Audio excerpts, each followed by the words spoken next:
footballgameplan.com, where football makes sense. I'm Emery Hunt, the czar of the playbook, here at Teron Davenport for another point-counterpoint segment. Philadelphia Eagles took on the New York Giants today at MetLife Stadium. Eagles came away victorious, 34-29. Teron, first half offensive takeaway, starting with first down. Looking at the Giants' offense, I thought that first half they had a great game plan. Short, quick passes, allow them to do influence run plays, get the traps and whams going, and they moved the football down the field with ease in that first series. So I thought the first half offense of the Giants, first quarter actually, was pretty good. I tell you what, the thing that stood out the most to me was how quickly they got Eli Manning in a rhythm.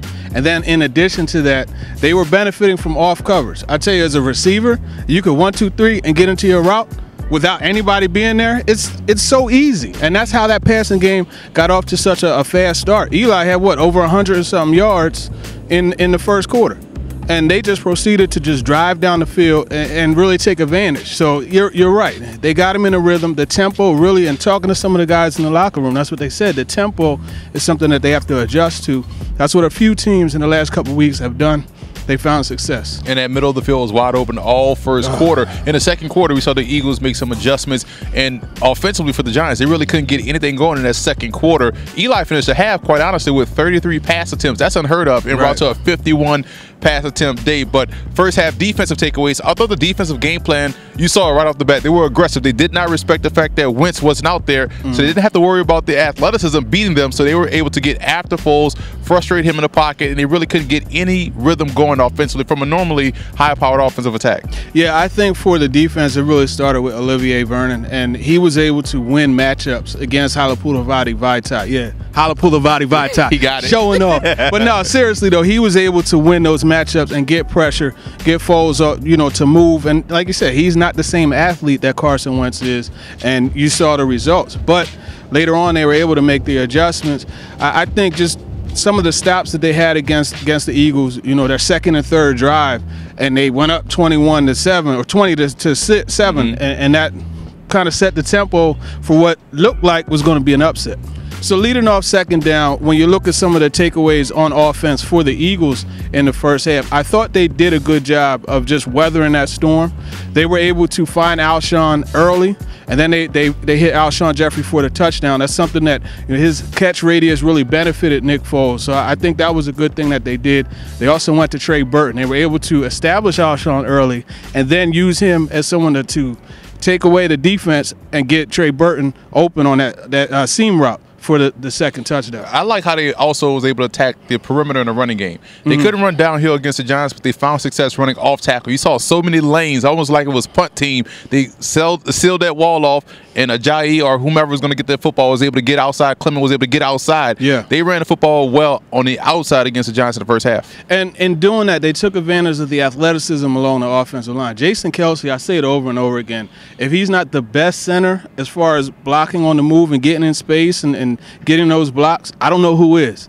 And then you also look at Lane Johnson. He's athletic in that matter also, so they were able to take advantage of that. Moving on to third down, looking at some of the defensive takeaways for the Eagles in this game, I think it was really important for them to clamp down and stop getting those guys, allowing those receivers to get that free release. They started to do that, but then that's when you saw Ronald Darby start swimming, well, drowning in deep water, and he was beaten 2 times on their fourth quarter drive. Had 2 illegal contact calls, and that almost led to the game-winning touchdown. Well, in keeping with the first half defensive takeaways, you look at how Philadelphia was able to adjust to what the Giants were trying to do to them in the first quarter. The Giants had issues moving the football down the field. You saw the Eagles start to get a little bit more aggressive on the outside, took away some of those quick short routes. Eli had to hold the football. That's when the pressure started to get to him in the pocket. So first half adjustments defensively by the Eagles I thought was outstanding. Yeah, they definitely made the adjustments. Like you said, clamping down and getting more in the receiver's face to disrupt the timing. But Eli was still able to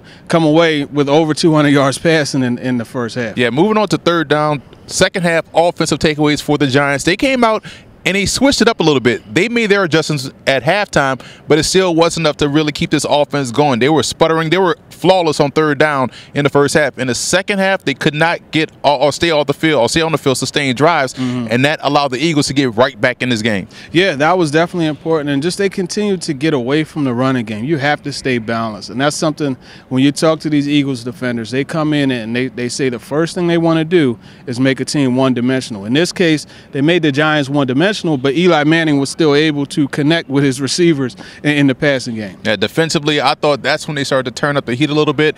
They had some opportunities to make plays on the ball, but they just couldn't come away with those plays. I thought they did a great job on the back end outside of maybe one or two plays that ended up costing them touchdowns, but enough plays were made for this defense to really give their offense a chance. They forced some punts by Philadelphia's offense. So second half defense, I thought, held their own. I know they allowed the Eagles back in this game, but a lot of that was because their offense couldn't sustain drives and put points up on the board. Yeah, another thing that I think went unnoticed was Landon Collins not being in the game. You talk about them being able to run on the perimeter. Landon Collins, his sideline-to-sideline ability is there, and that guy closes on the football very well. So I think that's something else that hurt them as far as the defense is concerned. Yeah, and moving on to fourth down, you look at the Eagles.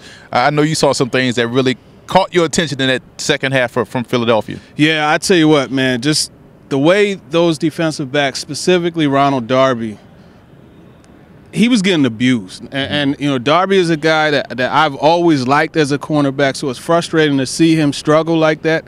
But, I mean, let's face it, Tavares King was out, but Roger Lewis, you know, these guys were turning him around on double moves, and it was like he just completely lost his confidence. So when you see him get the interception earlier in the game, you're like, okay, he redeemed himself, he's good. But then even later in the game, he had an opportunity to close it out. But he has a 40-plus inch vertical. He got up there to get the ball, but he just couldn't track it. The guy has feet for hands. That's one thing I will say. His catching ability is not the best, but that was something that he struggled. You know, defensively, these guys weren't able to get as much pressure on the quarterback because of that quick passing game and because of how badly the guys outside were playing. What were your thoughts on their offense in the second half? Because to be honest, it seems like they were just kind of buying their time, and then eventually that Eagles offense got cooking.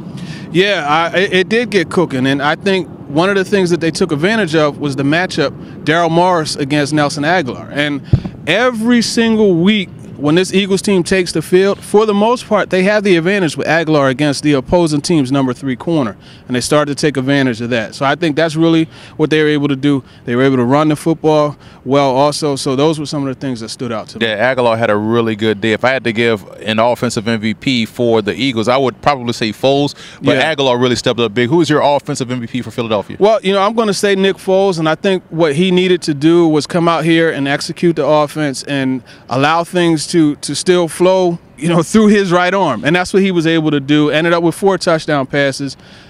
I know 2 of them were big-time plays by the guys catching the football, but nevertheless, he was able to keep this offense going, and they got 34 points. So that's outstanding. A thing that I also want to make sure that we recognize is the special teams. Right. This aspect of the game always gets overlooked. They had 3 blocks. Derek Barnett, the best pass rusher in this rookie class, clearly had a block punt or block field goal. Malcolm Jenkins had a block field goal, and one of the other guys, I forget who it was, had a block punt. Grugier Hill, another guy who's gone under the radar. Yeah, the special teams was outstanding for Philadelphia. Defensive player of the game for Philadelphia, if I had to pick a guy, I would say Nigel Bradham. I thought he played well. He was all over the field. Had a couple pass breakups. Could have had an interception, but he's a linebacker. Yeah, Bradham's a good pick. I'm going to go with Rodney McLeod. I thought he played really well. There were a few open field tackles that he had to stop them. You know, the Giants, that is, from getting the first down. Almost had an interception. I talked to him about that, and you know, he said he wished he could have pulled in the dive and the interception, but it didn't happen. They got the W nevertheless. Offensive MVP for me for the New York Giants, I'm going to go with Eli Manning. Over 400 yards passing, his best passing day in franchise history against the Eagles, and also 4 touchdown passes as well. So he came out throwing the football. They put this entire game plan on his shoulders, on his right arm, so to speak, and he did a good job in answering the call. I'm going to agree with you. You know, Sterling Shepard's a guy I really like too, but he had a really nice touchdown on that 67-yarder on the crosser. But yeah, I mean, you have to say Eli. It started with number 10, and that's what Jalen Mills said with that quick passing game and his ability to not let the blitz get to him, but stand tall even though those guys are coming and deliver on schedule is outstanding. He's one of the best at that. So I have to say Eli Manning with his outstanding passing game. Defensive player of the game, I'm going to a guy that has been much maligned here in the media out this way, Eli Apple. He had a really good game versus the run. I want to say he was second on the team in tackles, so he was playing the outside run real well. Pass breakups were where they needed to be. He turned and found the football. So on the back end of this season, I thought he has played some really good ball, and that helps springboard him into next season if he can keep this momentum going. But I thought today he played a really good game. Yeah, and it was important for him to get some good film on tape after, you know, the whole situation with him leaving or almost ready to leave. I agree. Eli is a guy that Eli Apple, that is a guy that should be pointed out. I'm going to go with Olivier Vernon. And coming into this game, I really felt that Vaitai was a guy that, you know, they were going to be able to get some pressure against. And he was constantly, I don't know how many QB hits he had. He had a sack, but he was always around Nick Foles. And that really influenced what they were able to do in the passing game. So I'm going to go with Olivier Vernon. It's been a great game. It was actually entertaining throughout. And I know you have some great stuff coming down the pike on Eagles Wire. Where else people can find your work and what else you have got going? Yeah, for sure. You could definitely find me on Twitter at @TDavenport_NFL. I know this isn't an Eagles show, but I have a book out on Carson Wentz. You can find that at barnesandnoble.com, amazon.com. If you're in the Philadelphia area, it's all over. So what's the name of that book? The book is called Soaring with the Eagles, The Rise of Carson Wentz. This man, the author as well, TV personality, and my home dog, Teron Davenport. Emery Hunt here from MetLife Stadium. 34-29, the New York Giants fall to the Philadelphia Eagles. Again, for more of Football Game Plan NFL coverage, visit our website, footballgameplan.com/NFL, and always subscribe on YouTube at youtube.com/footballgameplan.